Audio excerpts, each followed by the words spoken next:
2026년이 시작되었습니다. 한 해를 시작하면서 우리는 여러 가지 다짐들을 하게 됩니다. 세상 사람들은 1월 1일 떠오르는 해를 보면서 한 해의 소원을 빌기 위해서 전국 각지의 해돋이 명소에 찾아가기도 합니다. 몇 주 전 장규호 목사님 설교를 들으면서 저도 생각나는 것이 하나 있었습니다. 전임 사역을 시작하면서 송구영신 예배를 마치고 교구별로 한 해의 기도 제목을 가지고 2박 3일 금식하며 기도할 때 일이었습니다. 한 해의 가정과 직장에 대한 기도 제목들이 참 많이 있었습니다. 올해의 신앙의 다짐이나 또 가정을 위한 기도, 자녀를 위한 기도 제목들을 보면서 참 많은 기도의 제목들이 있구나라고 생각하고 있었습니다. 한 명 한 명씩 기도하면서 기도 제목을 넘겨가고 있는데 제 눈에 딱 띄는 기도 제목이 하나 있었습니다. 하나님, 제가 올해 삼재라고 하는데 도와주세요. 라는 기도 제목이었습니다. 처음에는 저의 두 눈을 의심했습니다. 그러면서 전임 사역을 시작한 지 얼마 안 돼서 내가 잘 모르는 기독교 용어가 있는가라고 생각을 했습니다. 또 어떻게 기도해 주어야 할까라고 또 생각을 하게 되었습니다. 그러면서 다른 한편으로는 얼마나 절실하면 이런 기도 제목을 적어서 냈을까라는 안타까운 마음도 들었습니다. 그 후에 삼재를 잘 넘기셨는지 어떻게 되었는지 이야기는 듣지 못했지만 열심히 신앙생활하는 모습은 볼 수 있었습니다. 새로운 한 해가 시작되면서 많은 사람들이 이번에는 조금 달라지고 싶다라고 생각을 합니다. 새롭게 삶을 살아가고 싶다라는 공통된 소원을 가지고 그렇게 한 해를 시작합니다. 그래서 사람들은 새로운 달력들을 걸고 새로운 다이어리를 준비하고 새로운 계획들을 세워 나갑니다. 작년보다 더 건강해지고 싶고 또 가정이 조금 더 평안해지기를 원하며 삶의 형편도 조금 더 나아지기를 원합니다. 이런 마음 자체는 결코 잘못된 일이 아닙니다. 오히려 아주 자연스러운 소망인 것입니다. 문제는 우리가 이미 수없이 경험했던 것이 사실입니다. 달력이 바뀐다고 해서 우리 인생이 저절로 바뀌지는 않는 것 다들 알고 계시지 않습니까? 우리의 환경이 조금 달라진다고 해서 내 마음 깊은 곳까지 함께 바뀌지 않는다라는 사실, 우리가 잘 알고 있는 사실일 것입니다. 새해가 되면 결심은 새로워지지만 우리의 삶 어느 순간 다시 익숙한 자리로 돌아가게 되어 있습니다. 처음에는 의욕이 넘치다가도 시간이 조금 지나면 예전의 모습, 또 예전의 습관, 또 예전의 마음으로 되돌아간 자신을 발견하게 되는 것입니다. 그래서 사람들은 나는 왜 이렇게 변하지 않을까? 왜 제자리 걸음을 할까라고 스스로를 자책하면서 그렇게 삶을 살아갑니다. 사랑하는 성도 여러분, 이러한 질문들은 신앙 없는 사람만 하는 질문이 아닙니다. 예수를 믿는 우리들도 똑같이 하고 있는 질문입니다. 왜냐하면 우리 안에는 단순히 환경이 나아지기를 바라는 마음보다 더 깊은 갈망이 있기에 그렇습니다. 그것은 바로 존재 자체가 새로워지고 싶다라는 갈망입니다. 조금 더 착한 사람이 되는 것을 넘어서서, 조금 더 성실해지는 것을 넘어서서 정말 하나님 앞에, 사람 앞에, 그리고 내 자신 앞에서 떳떳한 존재로 살고 싶다라는 마음입니다. 신앙생활하고 있는 우리들도 잘 알고 있습니다. 우리가 환경이 아무리 좋다 할지라도 그 안에 사는 내가 여전히 죄와 두려움, 상처에 묶여 있다면 그 삶은 결코 참된 의로움이 될 수 없다라는 것을 너무나 잘 알고 있기에 우리의 갈망은 점점 더 깊어지는 것입니다. 오늘 본문 말씀을 보면 바울은 이 갈망에 대한 놀라운 선언의 말씀을 하고 있습니다. 오늘 본문 말씀을 우리가 다시 한번 살펴보면 그런즉 누구든지 그리스도 안에 있으면 새로운 피조물이라 이전 것은 지나갔으니 보라 새 것이 되었도다라고 말씀하고 있습니다. 이 말씀은 단순한 위로의 말씀이 아닙니다. 괜찮다 혹은 힘내라 그 정도의 말이 아닙니다. 오늘 말씀은 우리 존재의 정체성을 다시 한번 정의하는 선언의 말씀이라고 할 수 있습니다. 바울은 조금 더 나은 사람이 되라라고 그렇게 이야기하지 않았습니다. 열심히 노력해서 새로워지라고 이야기하는 것이 아닙니다. 바울은 그리스도 안에 있으면 너는 이미 새로운 피조물이라고 그렇게 말씀하고 있습니다. 오늘 이 시간 우리의 환경이 아니라 존재가 새로워지는 복음, 결실이 아니라 생명이 바뀌는 은혜를 다시 붙잡는 시간이 되시기를 소망합니다. 그렇다면 우리가 왜 이렇게 끊임없이 새로워지기를 갈망하고 있습니까? 말씀을 보면 인간의 시작은 단순히 우연하게 생겨난 존재가 아니라고 그렇게 이야기하고 있습니다. 하나님께서 분명한 목적과 의도를 가지고 창조하신 존재라고 그렇게 말씀하고 있습니다. 창세기 말씀을 보면 하나님께서 인간을 하나님의 형상대로 지으셨다라고 말씀하고 있습니다. 이 말씀은 단순히 우리가 하나님과 외모가 닮았다라는 것이 아닙니다. 하나님의 형상대로 지음받았다라는 것은 인간이 하나님과 관계를 맺으면서 살아가도록 창조되었다라는 뜻입니다. 하나님을 알고 하나님과 교제하면서 하나님의 뜻을 따라 살아가도록 만들어진 존재로 그렇게 만들어졌다라는 것입니다. 태초의 인간은 하나님과 함께 동행하면서 그렇게 삶을 살았습니다. 하나님을 두려워해서 숨지도 않았고 하나님의 음성을 피하지도 않았습니다. 하나님과 인간 사이에는 막힘이 없었습니다. 사람과 사람 사이에도 비교나 경쟁이 없었습니다. 창세기 2장 25절 말씀을 보면 아담과 그의 아내 두 사람이 벌거벗었으나 부끄러워하지 아니하니라 라고 말씀하고 있습니다. 이 말은 단순히 옷을 입지 않았다라는 의미가 아닙니다. 감출 것이 없는 상태, 숨길 필요가 없는 상태를 이야기하고 있는 것입니다. 있는 그대로 삶을 살아도 안전한 상태를 말하고 있는 것입니다. 하나님 앞에서도 사람 앞에서도 그리고 자기 자신 앞에서도 떳떳한 존재였다라는 뜻입니다. 이것이 하나님이 원래 창조하신 인간의 모습이었습니다. 그러나 이 아름다운 상태가 오래가지 못했다라는 사실 우리는 잘 알고 있습니다. 인간이 하나님 앞에 불순종하게 됩니다. 그 선택이 죄의 시작이 되었습니다. 죄는 단순히 나쁜 행동 하나를 의미하지 않습니다. 죄라는 것은 하나님 없이도 살 수 있다라는 착각의 마음, 하나님이 아닌 내가 인생의 주인이 되겠다라는 그 태도입니다. 죄가 들어오면서 가장 먼저 무너진 것이 바로 하나님과의 관계였습니다. 하나님 앞에 불순종의 죄를 지은 인간은 하나님을 피해서 나무 뒤에 숨게 됩니다. 하나님을 향해 나아가던 그 존재가 하나님을 두려워하면서 피하는 존재로 바뀌게 된 것입니다.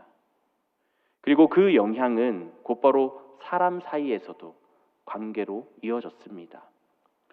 사랑의 관계는 경쟁의 관계로 바뀌게 되었고 동반자의 관계는 지배자와 피지배자의 관계로 바뀌게 되었습니다.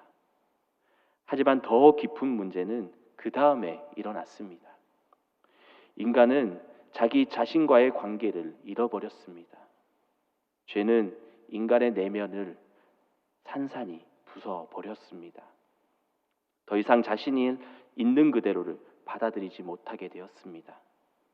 끊임없이 비교하게 되고 스스로 정죄하면서 그렇게 삶을 살아가게 되었습니다.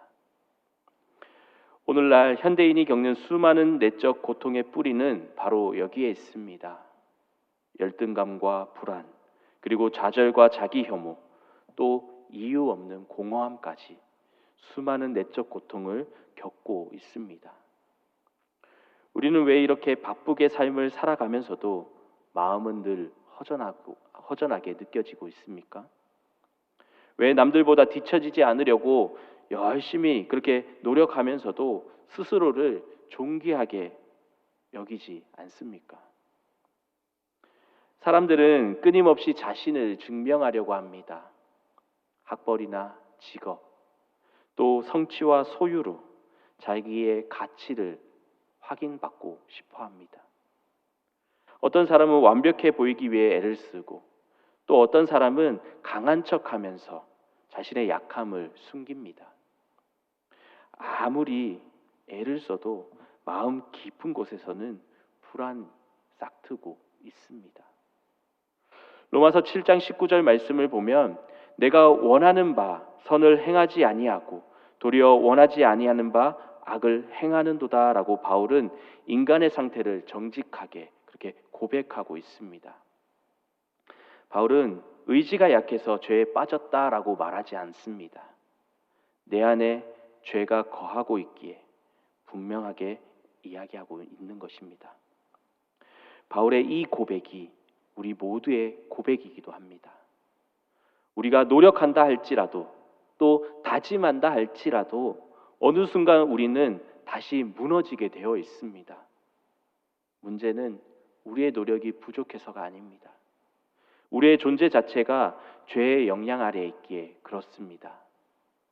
누가복음 15장 말씀을 보면 우리가 잘 알고 있는 탕자의 이야기가 나옵니다. 둘째 아들은 아버지의 집을 떠나면 자유로워질 수 있을 것이다 라고 생각을 했습니다. 환경만 바뀌면 자신의 인생이 달라질 것이라고 그렇게 착각했습니다. 실제로 아버지에게 상속받은 많은 돈을 가지고 아버지의 집을 떠나 화려한 삶을 살았습니다. 환경이 바뀌어 자신의 인생도 그렇게 달라지는 것 같아 보였습니다. 하지만 그의 존재는 여전히 아버지를 떠난 상태, 즉 죄의 상태에 머물러 있었습니다. 결국 그 모든 것을 잃어버리고 돼지가 먹는 쥐염나무 열매조차 얻지 못한 채 그렇게 거짓골을 목면하고 있었습니다. 그 자리에서 그가 깨달은 것은 환경의 문제가 아니라 아버지를 떠난 내가 문제였구나라는 것이었습니다. 그리고 그 깨달음은 그를 다시 일으켜 세워 아버지 집으로 돌아가게 하였습니다. 사랑하는 성도 여러분, 우리가 느끼는 새로움에 대한 갈망은 실패의 증거가 아닙니다. 오히려 그것은 우리가 원래 어떤 존재로 창조되었는지를 기억하게 하는 신호입니다. 잃어버린 하나님의 형상을 다시 찾고 싶은 본능, 하나님과 다시 연결되고 싶은 갈망인 것입니다. 하지만 이 문제는 인간의 노력으로 해결되지는 않습니다. 더 좋은 환경, 더 강한 의지, 더 많은 훈련으로는 이것들이 회복되지 않습니다. 그래서 하나님께서는 전혀 다른 길을 준비하셨습니다. 인간이 스스로 올라오도록 요구하지 않으시고 하나님께서 직접 내려오시는 길을 선택하셨습니다. 그렇다면 우리는 이 깨어진 존재를 어떻게 다시 새로워지게 할 수 있습니까? 오늘 바울은 누구든지 그리스도 안에 있으면 새로운 피조물이라고 그렇게 말씀하고 있습니다. 여기에서 가장 중요한 표현은 그리스도 안에라는 말입니다.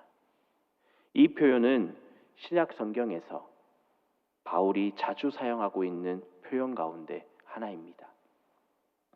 바울은 단순히 예수를 믿으면이라고 말하지 않고 반복해서 그리스도 안에 있다라고 그렇게 말하고 있습니다.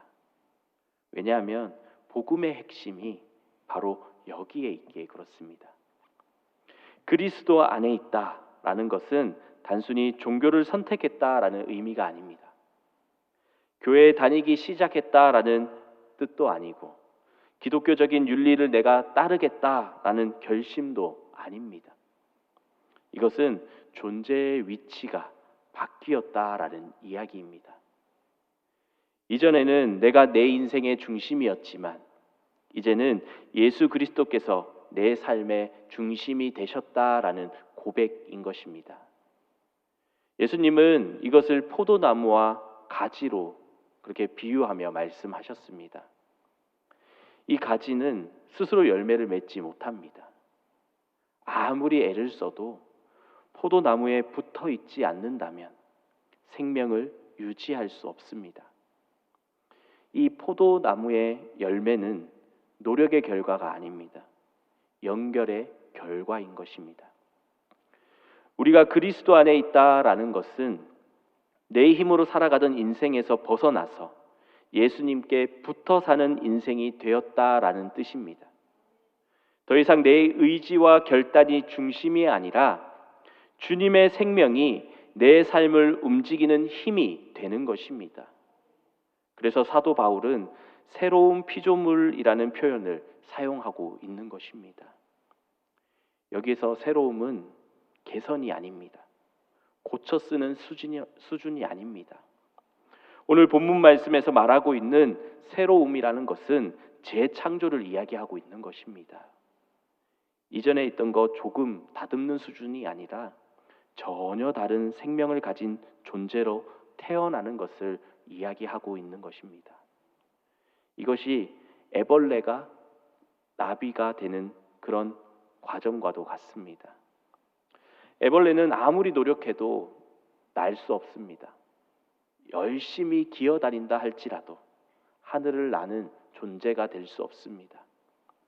하지만 완전히 다른 존재로 변화될 때 이전에 상상할 수 없었던 그런 삶을 살아가는 것을 볼 수 있습니다. 이것이 바로 복음이 말하고 있는 변화인 것입니다. 이 재창조는 인간의 결심으로는 이루어지지 않습니다. 아무리 우리가 강한 의지를 가졌다 할지라도 아무리 깊은 회개를 한다 할지라도 우리의 힘만으로는 이 변화를 만들어낼 수 없습니다. 그래서 하나님께서는 성령님을 이 땅에 보내주셨습니다. 성령님께서 우리 안에 오셔서 죽었던 우리의 영혼들을 살리시고 우리를 하나님의 자녀로 다시 태어나게 하십니다. 성령 하나님께서 역사하실 때에 우리의 정체성이 바뀌게 되는 것입니다. 이전에는 죄인이었고 또 두려움 속에 살던 존재였지만 이제는 하나님을 아빠, 아버지라고 그렇게 부를 수 있는 하나님의 자녀가 되었습니다. 이것은 감정적인 표현이 아닙니다. 관계의 변화입니다. 주인과 종의 관계가 아니라 아버지와 자녀의 관계로 그렇게 바뀐 것입니다. 말씀 가운데 이러한 변화를 가장 극적으로 보여주는 인물이 바로 야곱이라는 인물입니다. 야곱은 평생 자기의 힘과 꾀로 살아왔던 사람이었습니다. 이름 자체가 속이는 자 아닙니까? 그는 하나님을 믿는 사람이었지만 하나님을 전적으로 신뢰하지 못했습니다. 그래서 늘 불안했고 또 늘 움켜쥐며 삶을 살았던 사람이었습니다. 그런 야곱이 야복나루에서 하나님과 씨름하게 됩니다. 그는 그 자리에서 완전히 무너졌습니다. 더 이상 도망칠 힘도 계산할 여유도 없었습니다. 하나님께서는 야곱에게 질문하십니다. 내 이름이 무엇이냐? 이 질문은 단순히 야곱을 몰라서 묻는 그런 질문이 아니었습니다.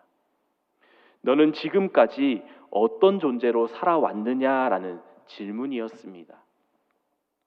야곱이 자신의 이름을 고백했을 때 하나님은 야곱에서 이스라엘로 그의 이름을 바꾸어 주셨습니다. 이름이 바뀌었다라는 것은 그의 정체성이 바뀌었다라는 뜻입니다.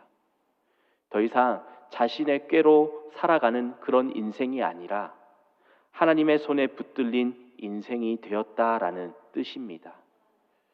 그리스도 안에 있는 새로운 피조물은 이제 삶의 동력이 달라진 사람들입니다. 예전에는 인정받기 위해 삶을 살아갔다면 이제는 이미 사랑받았기 때문에 살아가는 것입니다. 예전에는 실패가 곧 정체성이었지만 이제는 실패 속에서도 하나님의 자녀라는 사실이 흔들리지 않는 것입니다. 우리가 예수를 믿는다라는 것, 단지 죽어서 천국에 가는 보증서를 받는 것이 아닙니다. 지금 이 순간 우리의 옛사람이 십자가에서 그리스도와 함께 죽고 부활의 생명이 우리 안에서 살아 움직이기 시작한 사건입니다. 이것이 새로운 피조물의 실체입니다. 그리고 이 생명은 반드시 삶의 방향을 바꾸게 되어 있습니다. 새로운 피조물은 혼자만을 위해 살아갈 수 없습니다. 그리스도의 생명이 우리 안에 흐를 때 우리의 시선은 자연스럽게 나 자신을 넘어서 다른 사람에게로 향하게 되는 것입니다. 오늘 본문 말씀 다음 18절 말씀을 보면 하반절 말씀에 하나님께서 우리에게 화목하게 하는 직분을 주셨다라고 그렇게 말씀하고 있습니다. 그리스도 안에 새로운 피조물이 되었다라는 것은 단지 내 안에서 어떤 변화가 일어났다라는 의미에 그치지 않습니다. 복음은 언제나 개인을 넘어서서 그 변화가 어디로 향하는지 함께 이야기하고 있습니다. 바울은 오늘 본문 말씀 바로 앞절인 16절 말씀을 보면 그러므로 우리가 이제부터는 어떤 사람도 육신을 따라 알지 아니하노라라고 그렇게 말씀하고 있습니다. 이 말은 사람을 바라보는 기준이 바뀌었다라는 뜻입니다. 이전에는 사람을 외적인 기준으로 평가했습니다. 얼마나 저 사람이 가졌는지, 또 어떤 지위에 있는지, 나에게 어떤 도움을 줄 수 있는지 그것을 따졌습니다. 심지어 신앙 안에서도 그런 시선이 그대로 남아있을 때도 있었습니다. 그러나 새로운 피조물이 된 사람은 더 이상 그렇게 사람을 보지 않습니다. 이제는 사람을 하나님의 눈으로 바라보게 되는 것입니다. 그 사람의 현재의 모습이 아니라 하나님께서 그 영혼을 얼마나 귀하게 여기시는지를 먼저 보게 되는 것입니다. 왜냐하면 나 자신이 그렇게 하나님의 은혜로 새로워졌기 때문입니다. 이 변화는 자기 자신을 바라보는 시선에서도 나타납니다. 이전에는 나를 세상의 기준으로 평가했습니다. 성공했는지 실패했는지, 다른 사람보다 나은지 부족한지를 기준으로 삼았습니다. 그러나 이제는 달라졌습니다. 나의 가치는 성취에 있지 않고 그리스도 안에서 새로운 피조물이 되었다라는 사실에 있는 것입니다. 이러한 시선의 변화 위에서 하나님께서는 새로운 사명을 우리에게 맡겨 주셨습니다. 바울은 오늘 본문 말씀 바로 뒤에 18절 말씀 우리가 전체 한번 살펴보면 모든 것이 하나님께로부터 났으며 그가 그리스도로 말미암아 우리를 자기와 화목하게 하시고 또 우리에게 화목하게 하시는 직분을 주셨으니라고 분명하게 말씀하고 있습니다. 여기에서 화목이라는 말은 단순히 사이좋게 그렇게 지내자라는 도덕적인 명령이 아닙니다. 화목은 복음의 핵심입니다.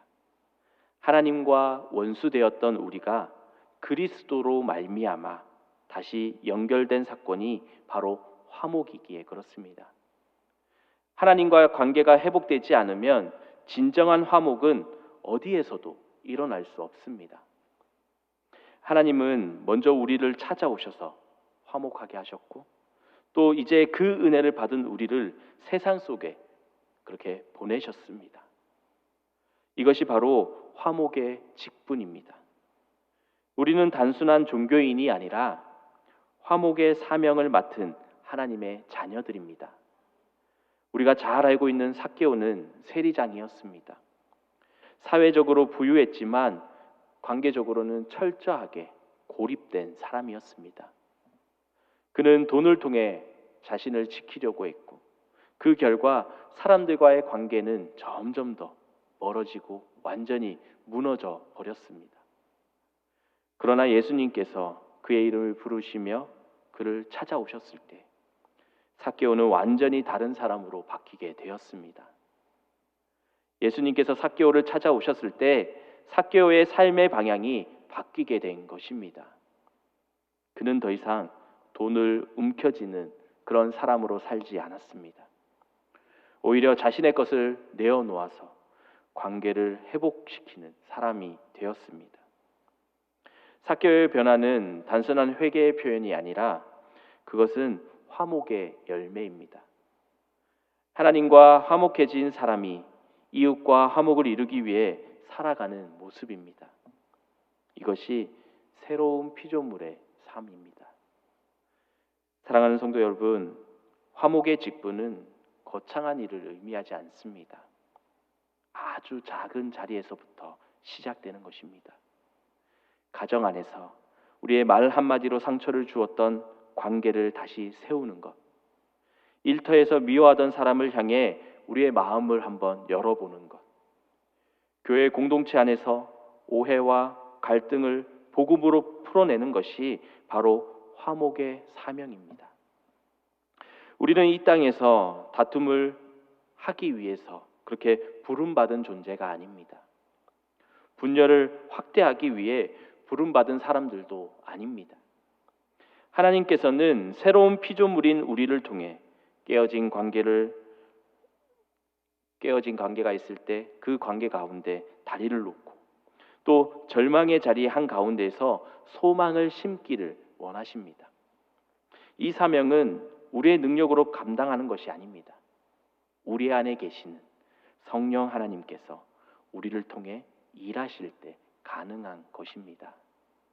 그래서 새로운 피조물의 삶은 언제나 자기 비움과 순종의 삶을 살아가야 하는 것입니다.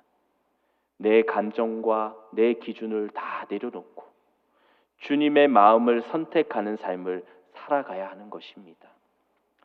사랑하는 성도 여러분, 이제 말씀을 맺고자 합니다. 새로운 피조물이 된다라는 것은 과거를 지우고 기억을 없애는 것을 의미하지 않습니다. 여전히 우리는 연약하고 실수하고 때로는 넘어집니다. 그러나 중요한 것은 더 이상 우리가 과거에 의해 규정되는 존재가 아니라 이전의 실패와 상처, 죄책감이 더 이상 우리의 정체성이 아닙니다. 그리스도 안에 있는 우리는 이미 새롭게 정의된 존재들입니다. 바울은 이전 것은 지나갔으니 보라 새 것이 되었도다라고 그렇게 말씀하고 있습니다. 이 말씀은 언젠가 이루어질 약속을 의미하는 것이 아닙니다. 이미 우리에게 주어진 현재의 선언과도 같은 말씀입니다. 우리가 느끼지 못할 때에도, 우리가 흔들릴 때에도 하나님께서는 우리를 새로운 피조물로 바라보고 계시는 것입니다. 그러므로 우리들은 새해를 맞이하며 환경이 바뀌기만을 기다리는 신앙에서 이제 한 걸음 더 나아가야 하는 것입니다. 상황이 좋아지면 우리의 믿음이 자라는 것이 아니라 그리스도 안에서 거할 때 우리의 삶이 새로워질 수 있는 것입니다. 결심의 인생을 바꾸는 것이 아니라 생명의 인생을 바꾸게 되는 것입니다. 이 시간 그리스도 안에 이미 새 사람 된 우리가 여전히 옛사람의 방식으로 살아가고 있지는 않는지 우리의 삶을 한번 돌아보시기 바랍니다. 그리고 다시 한번 우리가 믿음으로 하나님 앞에 고백하며 나아가시기를 바랍니다. 주님, 제 삶의 중심에 다시 주님을 모십니다. 새로운 피조물로 산다라는 것은 특별한 능력을 드러내는 그런 삶이 아닙니다. 오히려 아주 일상적인 자리에서 복음을 살아내는 삶을 이야기합니다. 우리의 가정에서, 일터에서, 또 공동체 안에서 내가 먼저 화목의 사람이 되는 것입니다. 상처를 주는 말 대신 생명을 살리는 말을 하고, 또 미뤄두었던 용서를 결단하면서 나 하나 편해지기보다 하나님의 마음을 따르는 그 선택을 해야 하는 것입니다. 우리는 혼자가 아닙니다. 우리 안에 성령 하나님께서 함께하고 계십니다. 성령님께서 우리의 연약함을 아시고 우리의 걸음을 붙들어 주십니다. 그래서 새로운 피조물의 삶은 결코 부담이 아니라 은혜의 삶인 것입니다. 주님께서 이미 이루신 일을 믿음으로 따라 삶을 살아가는 것을 의미합니다. 이제 새로운 한 해를 시작하며 삶을 살아가고 있습니다. 우리가 과거에 매이지 않고 두려움 가운데 우리가 주저앉지 않고 그리스도 안에서 이미 새로워진 존재답게 그렇게 삶을 살아가야 합니다. 여러분, 한 사람 한 사람이 그리스도의 편지가 되어서 가는 곳곳마다 하나님의 생명이 전해지기를 소망합니다. 여러분들의 삶을 통해 깨어진 관계가 회복되고 상처 입은 영혼이 위로를 얻으며 이 땅 가운데 하나님의 평강이 흘러가기를 간절히 소망합니다. 오늘도 우리의 삶 가운데 새로운 피조물로 불러주시는 그 하나님의 은혜에 감사하며 그 은혜에 합당한 삶으로 응답하는 우리 모두가 되시기를 주님의 이름으로 간절히 축원합니다.